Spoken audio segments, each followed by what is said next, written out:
What's up guys, it's TechnoViking23 coming to you today with some Raid Shadow Legends, and we are on the free-to-play account today. We're going to talk a little bit about the new fusion that is going on right now for Karato Foxhunter. Now, being that we're on the free-to-play account, we're going to be talking more about the rares and the epic champion that are available, because I know a lot of people have been covering the legendary fusion. I tend to not really focus on that too much because I aim most of my content at people that are closer to the mid-game and early game, or maybe you're a free-to-play account or a low-spend account who's wondering if it's worth investing the resources. Normally with these fusions on the free-to-play, we do not go after them because they are very resource intensive. I think my account, though, is finally in the place where we can kind of try to pursue them if we want to. We're able to do Tatura Rhymehide, which is kind of a surprise, but that seemed like a fairly easy fusion, quite honestly, even though it was the standard format here. So what we've got going on is we got the traditional fusion. You have to get 4 rares, and then we have the same epic 4 times, which is kind of interesting. But you see down here you've got a magic, force, spirit, and a void. And I was actually looking at these earlier. There's actually some very interesting kits on some of these rares. This epic looks pretty cool as well. Obviously Karato is the main attraction there, and the fusion just started today, so we have the 2 weeks, 3 days, 25 minutes left to go.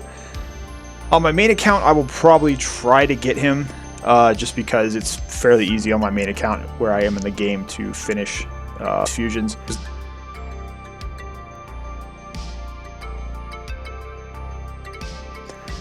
And honestly, Spirit Nuker, I got a million Nukers. Nukers are a dime a dozen in this game if they're not named Trunda, so you know, he doesn't really impress me a whole lot. I think there will be some interesting use for his kit. He does have some very high single target damage, which could come in handy, I'm sure, for some people.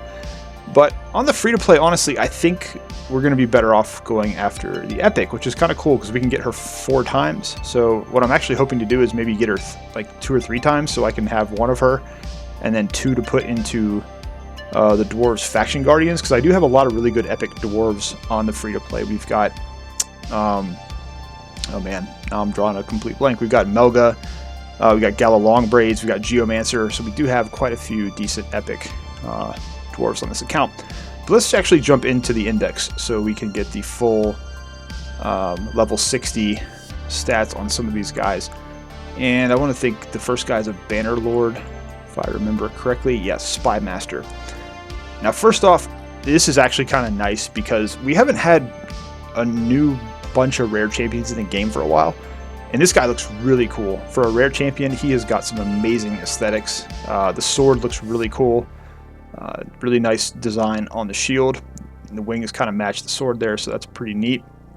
He's got a really cool helmet. I mean, just an overall very awesome design on this champion. This is more like an epic or legendary type design on this guy for a rare, so pretty cool. Now, you know, nothing really looks too crazy with his stats. His base HP is pretty decent. He is an HP champion, so that's to be expected.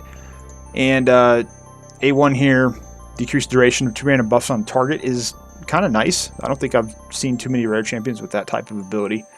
You got attack all on the A2, which means this will probably hit fairly hard.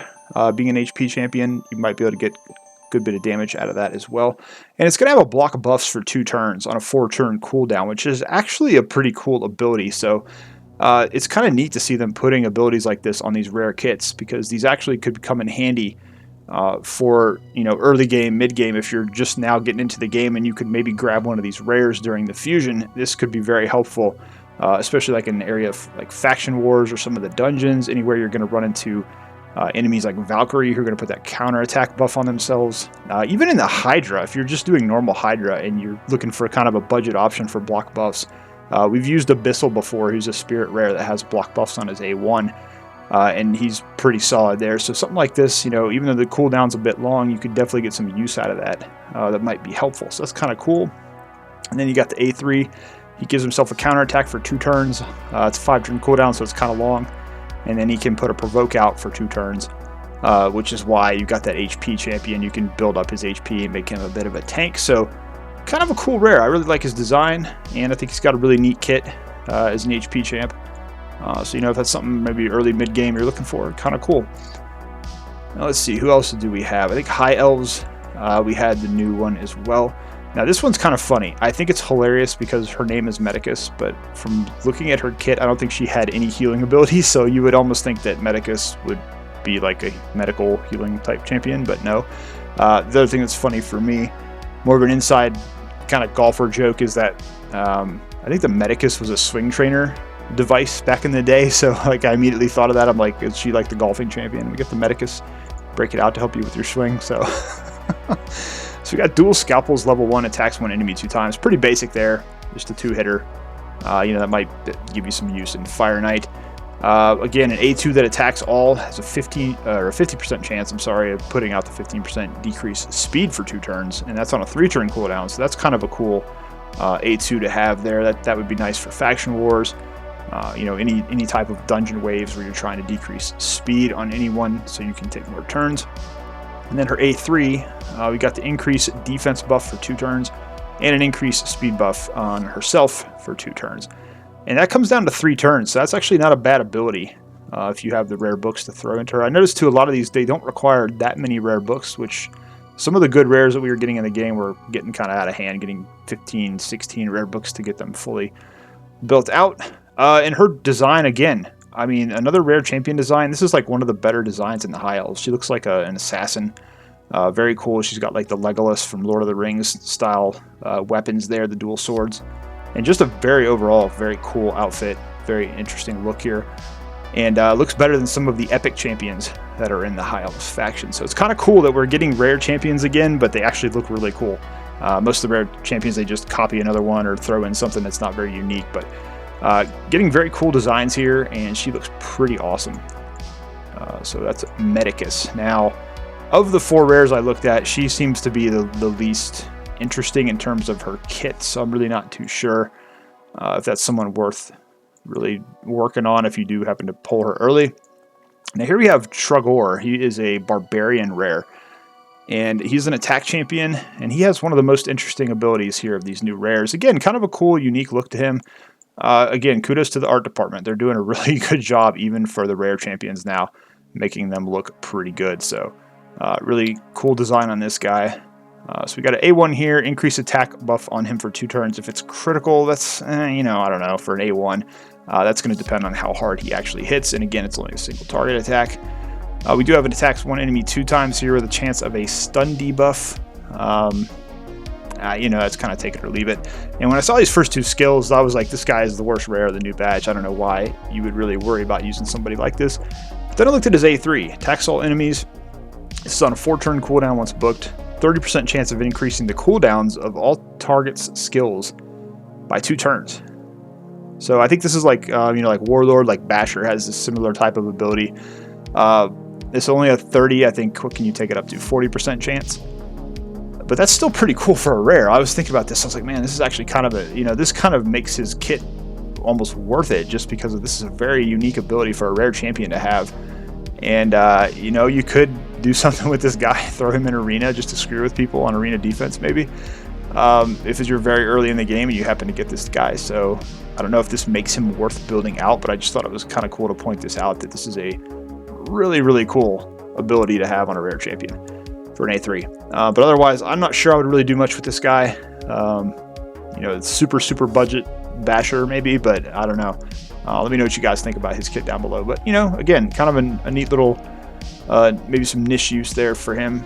Might be worth it. I don't know. And then let me think. Who was the other? I think it was Lizardman, right? Yep.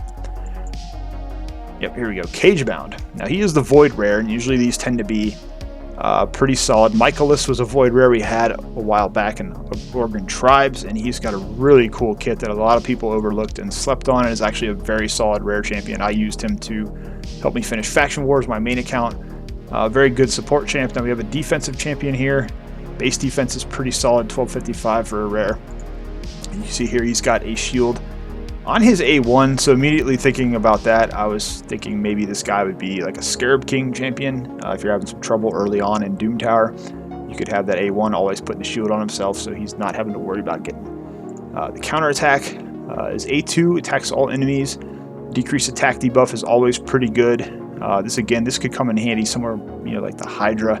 or any of those dungeon waves where you're fighting, you know, guys that can hit you pretty hard. His damage is based on defense. That's pretty nice. Then he's got an ally protection buff for 2 turns, and then puts a continuous heal on himself for 1 turn. That books down to a 3-turn cooldown. So honestly, pretty basic kit, but could have some use in some areas for you if you're looking for a champion that can kind of protect the team a little bit. It's got a little bit of shielding on his A1. It's got decreased attack debuffs. You know, very simple kit, but pretty effective early on in the game if you don't have a whole lot of champions. Actually, where I'm kind of excited about this is on that newer account I started that I've been featuring, where I'm only about 60 days in. We just got to Yaga the Insatiable, and honestly, some of these rare champions would help that account out quite a bit. So I'm really excited for that. And I think one thing I forgot to go actually to mention here on this first guy, let's go back to Spymaster for a minute. Is this?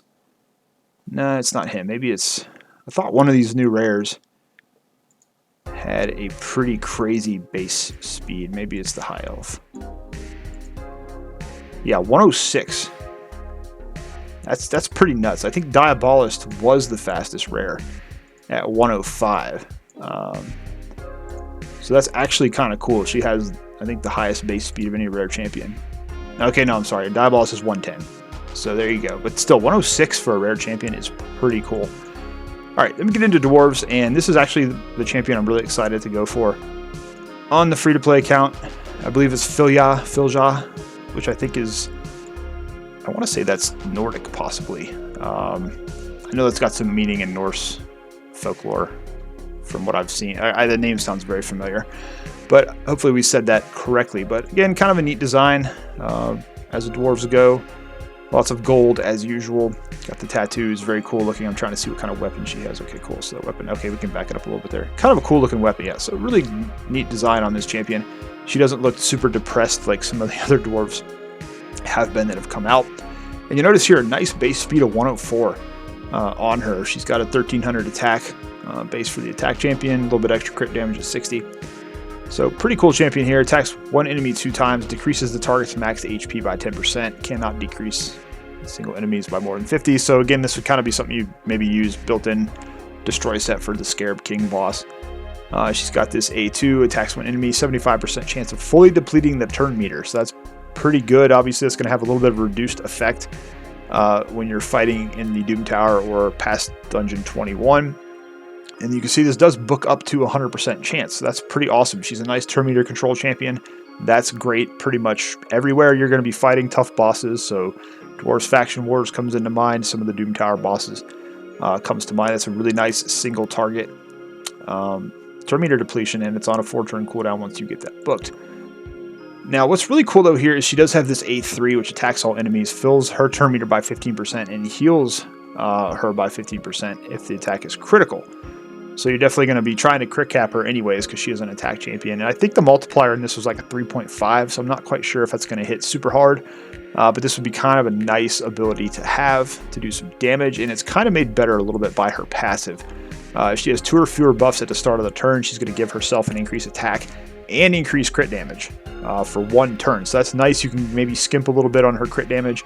You're going to get that extra 30% from that passive. So when she does pop this nuke here, hopefully it's a nuke, which is on a 3-turn cooldown once booked.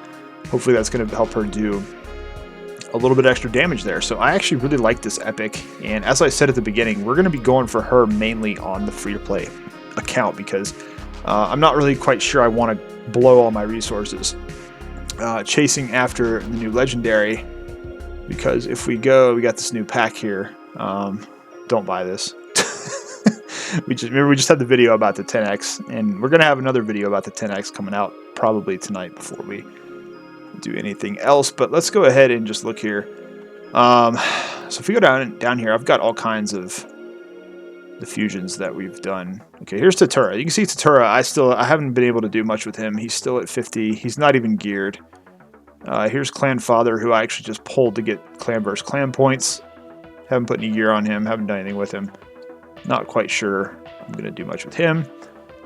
So if we look at the fusion champs that we've had on this account, you know, we've got Versolf actually has probably been the best one that we've been able to get because we have used him in a lot of places. He's one of my hard carries in Doom Tower. We've got Vlad, who we actually just built out. And I don't think he's got any masteries done yet, but Vlad's kind of fun. I like him. He's a pretty hard hitter, and I'm actually getting quite a bit of use out of him, even though he doesn't have masteries yet. But really, honestly, besides that, I think the rest of my fusion champions are in my vault. So yeah, we got Simple in there, who was free. We've got Rorik in there. And is that all the fusions we've done? I guess that's all the fusions we've done on this account so far. So, but yeah, so we're really not doing much. That's the kind of the thing on this account. We don't have the resources really to go around to really even take advantage of those guys with the fusion. Like even with like Vlad here, you know, we don't have any books to really give him to make him do a little bit more. But yeah, and Tatura, like I said, was a really good fusion, but we haven't really done much with him. Really, the only fusion besides those I mentioned Versolf that we're having any use from is Ragnar Golgleam, who is part of our 13-second Spider 20 team, which now unfortunately doesn't really matter too much because we did get another Kaimar, so we've been using him on Spider 25 to get that 20-second Spider run there. But yeah, so Ragnar was a really good epic that came out of a past fusion, so I'm hoping that the new Dwarf epic is going to be the same. So anyways, just wanted to go over the rares and the epic because I like to try to find those hidden gems now and then that might help you out. I'm probably going to mess around with them on the main account just to kind of see if any of them are worth taking to 60 and having some fun with. As you guys know, I love to mess around with rare champions. My favorite being Grappler, the Skinwalker. We've talked about him a lot. I'm actually going to be working on a new video with him and some new friends. Actually, it's kind of funny. I threw him into my team for the Hard Doom Tower All Spirit Rare Room, which everyone says is like impossible. And everybody wiped pretty much on the first wave, except for Abyssal. And then Abyssal and Grappler basically got all the way to wave 3 by themselves, and Grappler basically soloed wave 3 on his own. So I'm going to be doing a little bit of a video on that probably, and also just having some fun with him and some couple of friends he's going to be bringing with him. So stay tuned for that. Going to be a little while before I can get that one worked on, but it should be pretty cool once we can get that out. Show off Grappler a little bit more. He's a really cool rare. I think he's one of the most underrated rares in the entire game. Has a really great kit, and that's, like I said, why I like to look for these rare champions that I think are going to be pretty cool and possibly helpful for your account. But anyways, guys, let me know down below. Are you going after the fusion? Are you going to try to go for any of these rares or the epic dwarf and just keep those instead? Obviously, if you're going for the main fusion, you're going to have to, at some point, hopefully pull that Void legendary that goes with Karato. Not sure that's going to be feasible for most of us, though, but so we'll see what happens. Anyways, guys, that's going to do it for this video. As always, if you have any questions, feel free to leave them down below in the comments. I'll do my best to get you an answer as soon as I can. As always, hope you guys are having a great day. Thanks, as always, for watching, and I will see you again next time.